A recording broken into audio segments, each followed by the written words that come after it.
After UFC 300, Dana took it to the press conference as he always does post-fight for these pay-per-views and dropped some big news on us. First and most importantly, Max Holloway, $600K bonus, well-deserved for the fight of the night he won $300K, and then for a performance of the night he won $300K. So in this post-fight, he's talking about how awesome the fights were, great card, how everyone's posting the knockouts, and they should be because it should be circulating. It's one of the most epic moments of all time. He posted it, ESPN posted it. He even asked the reporters, hey, did you guys post it? If you didn't, you're idiots. You're behind the game. Post it. Get it going. Because that was such a knockout. That was revolutionary. It's one of the things that's going to help elevate the sport to a new level. But he announced some other things. Some crazy announcements from Dana White here. A lot of big fight news. And it's funny because I know he's involved in the decision-making process, but with the way that this happened, I don't know that he always has the final say, but I'm willing to bet he gave the final decision-making power on this to somebody else, just given how the fights went. We all know that Islam Makhachev needs to fight very soon because he's so goddamn inactive, and we need to see our lightweight champion fight. It's the premier division. That and bantamweight, I think, are the two premier divisions. We need to see Islam fight. So what happens? We're going to show you Dana White talking at the press conference. So Dana White in this corner here gets handed event. I'm getting notes. Says I'm getting This has notes. never happened before. Do you want to read them? What are the notes? What does it have to say? June 1st, Newark. June 1st, Newark, New Jersey is about to say UFC 302 is the pay-per-view. New Jersey pay-per-view. Main event, It's the main event. Who's headlining? Islam versus Poirier. Islam Makhachev versus Dustin Poirier. First of all, sick fight. Like, this is gonna be a fun fight. Dustin doesn't deserve it. He doesn't. But Islam told the UFC, must have, because it's the only way this happens, I'm not waiting. I want to fight on June 1st. Give me an opponent. I don't give a shit who it is. Now we can run through the opponents. Number one was Charles. He just fought Armin. They went to battle together. Neither of them are going to be ready to turn around in 6 weeks. So Charles and Armin, 1 and 3 or 1 and 4 out of the question. Now going to be flipped. Probably 1 and 2 will probably be them now. Flipped. Another lightweight fight. Gaethje was next in line. And this goes to show you how much of a savage Gaethje is, because Gaethje risked being next for the... Gaethje could have waited and said, fuck the BMF belt, I want the real belt, I'm fighting Makhachev in June when he's ready. He didn't. He said, I want to give the fans a fucking war. And he gave it to him. And he lost a lot doing this. So he should get nothing but our respect. But Gaethje's not going to be fighting Islam. He just lost to Max, got pieced up, took an insane amount of damage, and got starched at the end of it. He's not turning around on 6 weeks, nor does he necessarily deserve it because he lost. Max isn't going to turn around on 6 week notice because his leg got chewed, he took damage, he doesn't know if he's going to 45 or 55. There's no way anyone that fought on this card can turn around in 6 weeks and fight Islam. It's literally a massacre being set up. So, what does that leave us? BSD lost. Can't be him. Mateusz Gamrot looked less than impressive in his win against RDA. It was a terrible fight. You don't get a title fight from that. And I love that Dana White is standing on, his ground and saying, you're not getting a title fight for that terrible, boring fight and for your shit style that we know none of us want to see. Fiziev got hurt, and he technically lost to Gamrot because it was a fucking injury. Where does that leave us? Beneil Dariush just got KO'd by Armin, and before that he got KO'd by Charles. It's not him. Renato Moicano came off a big win, but just beating Jalen Turner and Drew Dober, that doesn't get you a title shot. Poirier's the only one left. If Gaethje waited and didn't take this fight, he's in that slot, and we're in a great spot. The number one contenders Arman Sarukian after Gaethje and Makhachev get it on, but they're not. Because Gaethje's a warrior, and he gave us a fight. He gave us a hell of a fight, and he gave us the best moment in all time by standing in there and slugging with Max and ultimately getting slapped. So Poirier's the only one. Poirier does not deserve this fight at all. For beating BSD, who just had staph infection, Guru said that Poirier probably wins if there's not staph infection. I disagree with that. I just think he was filling the air a little bit with words. I think that without staph infection, BSD gets tired far less. Now, I do know he was fighting recklessly, but I think he ends up getting the choke and not gassing out in that second round. So, if BSD wins that fight, he might be in line for a title shot. Poirier would have lost, and he doesn't get a title shot. Instead, Poirier won. He beat BSD, but before that, he got his clock cleaned by Gaethje with a head kick. So, no, he doesn't deserve this fight. But Islam wants to fight. And if our lightweight champion, who I think one day is going to be considered a GOAT, if he fights enough, he could be a GOAT.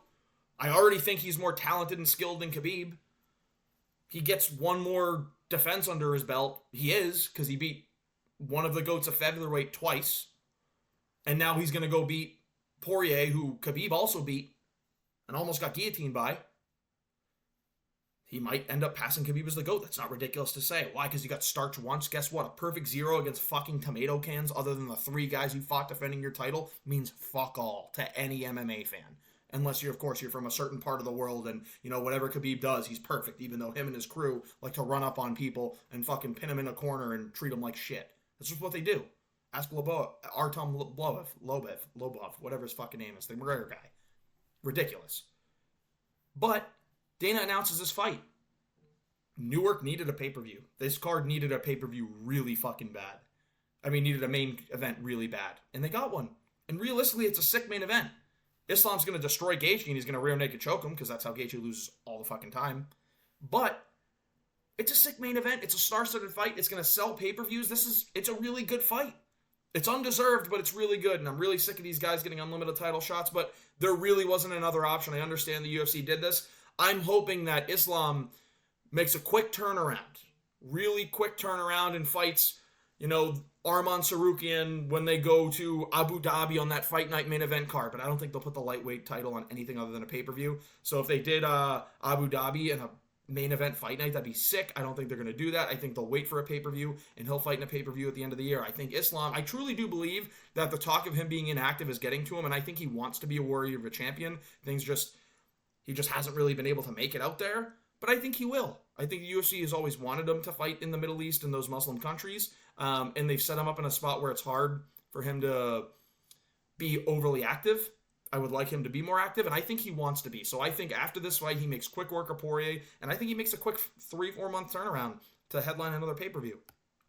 So it's a sick fight. It's undeserved by Poirier, but the UFC had to do it. I get it, and I'm excited to see Islam Makhachev fight again. Did Dana have any other announcements for Newark, New Jersey?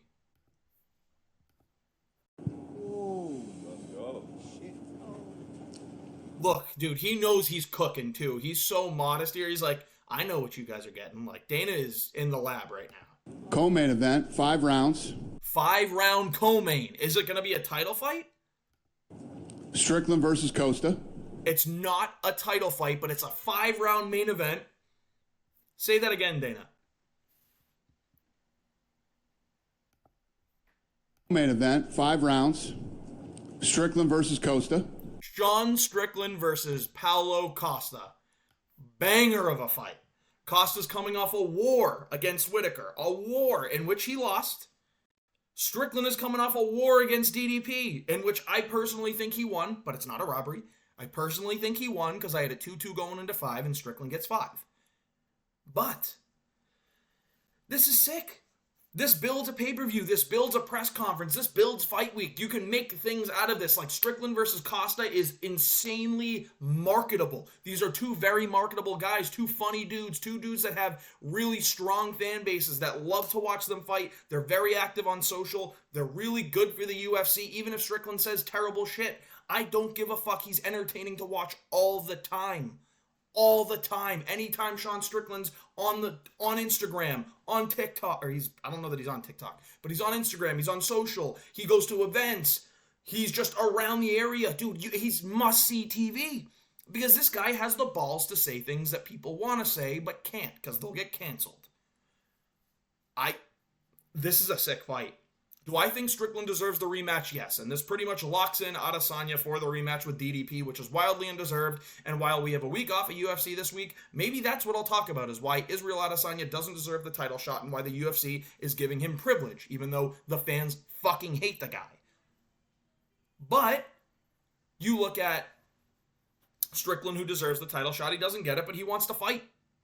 He wants to fight. He's going to fight Paulo Costa. I think it's a tough matchup for him, but I think he can get it done. I think if he weathers the early storm from Costa, he's going to pull away with a decision or a late round TKO. This is a sick fight. This builds up an insane fight week, but now I'm in this spot where I'm like, fuck, dude, that means Izzy gets the title shot. Strickland's getting robbed of his rematch, because I think he won. He lost the title in a split, and he's one of the most active fighters. He's one of the most marketable fighters. You promote him everywhere. He does numbers like crazy. Sure, it might be negative, and sometimes, but he does crazy numbers, and that's what you want. So they're going to bring this stardom to UFC 302, and I fucking love it. Sean Strickland, Paulo Costa, 5-round main event. I'm so happy we're doing these 5-round co-main events. Sorry, I said main event. I meant co-main event. Because this shows who's really the better fighter. 5 rounds shows who's seriously the better fighter. So Dana's cooking right now. Co-main event at 302. In Newark, New Jersey, Sean Strickland versus Paulo Costa. We're going to get a war. It's going to be a sick fight. That's a co-main. And then other fights on that card, we get Jaltun Almeida versus Alexander Romanov. 2 grapplers, which means when it's 2 grapplers, it's either Almeida's, I think, going to get a quick choke, or they have to stand on the feet together, and we get to see an actual, slugfest at heavyweight, which is going to be low level. They both suck at striking. But it might be fun to watch, because anyone can go out at any time. Kind of love that fight. Also on the card, Anthony Hernandez versus Roman Dolidze. 2, again, really good grapplers. Dolidze has knockout Power, but I think Anthony Hernandez has the ability to ragdoll Roman Dolidze, which will be fun to see. So that's the fight card so far. It's 302 is main event, Islam versus Poirier. Co-main event, 5 rounds, Strickland versus Paulo Costa. You got, for 2 of the feature fights, you got Anthony Hernandez versus Roman Dolidze. Jaltun Almeida versus Alexander Romanov. I say you go someone in the lightweight, featherweight, or bantamweight or flyweight division. You got to do a lighter weight class here, I think, just round out the card. Something like a Mario Batista fighting... God, I don't even know. I'd like to see Mario Batista fight.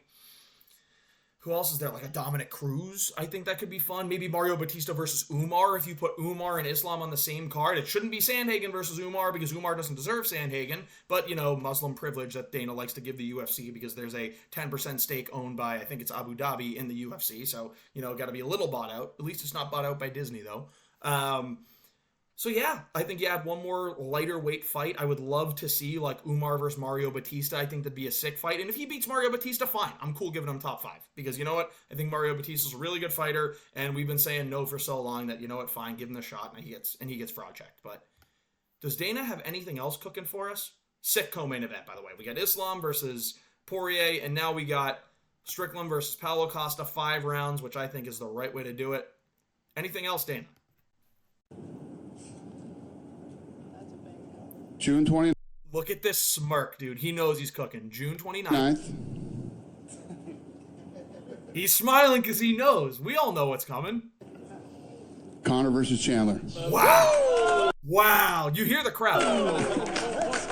5 They're saying finally. 5 rounds, 170 pounds. 5 rounds, 170 pounds. But you know what he didn't say? He said 5 rounds. He didn't say main event. Now, it would be stupid to think Conor would be anything other than a main event, because he is a main event level attraction. Unless there's someone else with a big name that can headline that card. Dana's more than okay to do 5-round co-main events. We're seeing it. If we go Conor Chandler, it's going to be hard to put a title fight underneath it. It's going to be hard to convince Conor to curtain jerk for anyone. But I think International Fight Week's about a bit stacked. I wouldn't be surprised if at UFC 303 we saw Pereira versus Ankalaev as the main event. I wouldn't be surprised. If we saw... God, if we saw... I don't even know. I don't even know, but I wouldn't be surprised if we got another title fight up there. It's not going to be Aspinall. It's not going to be Leon Edwards. I think they're going to fight in Manchester on 304. It's not going to be Volkan Ilya. I don't know who it's going to be. I could totally see it being Pereira versus Ankalaev. Now, if McGregor headlines, there's got to be title fights on the card. I don't care what anyone says. You have to put title fights on this card. It's International Fight Week. Conor versus Chandler, 170 pounds. I don't like that it's at 170 because that means Conor's not going to get into the 155 division. We need Conor to win this fight, though. We need Conor to win this fight because there's so much lined up for him after. Max Holloway after for the BMF belt at 155 would be fucking nuts. Poirier quadrilogy would be nuts. Especially coming off a loss to Islam in a title fight. If he wins that Poirier fight, then he gets a title shot. And it's Islam versus McGregor sells insanely. Conor versus Gaethje. Conor versus Oliveira. Conor brings back so many possibilities at lightweight here. So many. We need Conor to win. Chandler, don't fuck us. I like Chandler, but don't fuck us over here. Dana White is cooking with these announcements. Conor McGregor is back on June 29th. 5-round International Fight Week. Dana didn't say main event. We could get a title fight above him. We could get a title fight below him, but he didn't say main event, so I don't know what's coming next. Stack that fucking card. Don't do this typical McGregor bullshit where you put a bunch of shit fighters because you know everyone's going to buy the pay-per-view anyway. Stack this card. It's going to be a good one. Dana White is cooking with these announcements. We got Poirier versus Makhachev for the title. Undeserved for Poirier, but at least Makhachev's fighting and he's going to get a win and hopefully turn around quick. We got Strickland versus Costa. Strickland deserves his rematch for the title, but at the end of the day, he's getting a 5-round co-main event against Paulo Costa on a pay-per-view. I think he's going to steal the show a little bit here, and I think 5 rounds favors him a lot. And then we get the return of Conor versus Chandler. There's so much we can do with Conor after this fight. If he wins, Dana White's cooking. He knows he's cooking. Where's the smirk? Do we have the smirk? This is a little modest face, but you know what? I'm so happy. Great job, Dana White. Great fights. Some undeserved ones, but great fights. UFC 300 was again a banger. Dana's cooking. Keep rolling. June looks really good. You got the June 1st pay-per-view. You got Saudi Arabia. Saudi Arabia. Yeah, you got Saudi on June 29th. I think there is a fight night on the 7th and the 15th. And then you got International Fight Week on the 29th. June's looking great. Dana White's cooking. I cannot wait. Thanks for watching. If you enjoyed, please like and subscribe.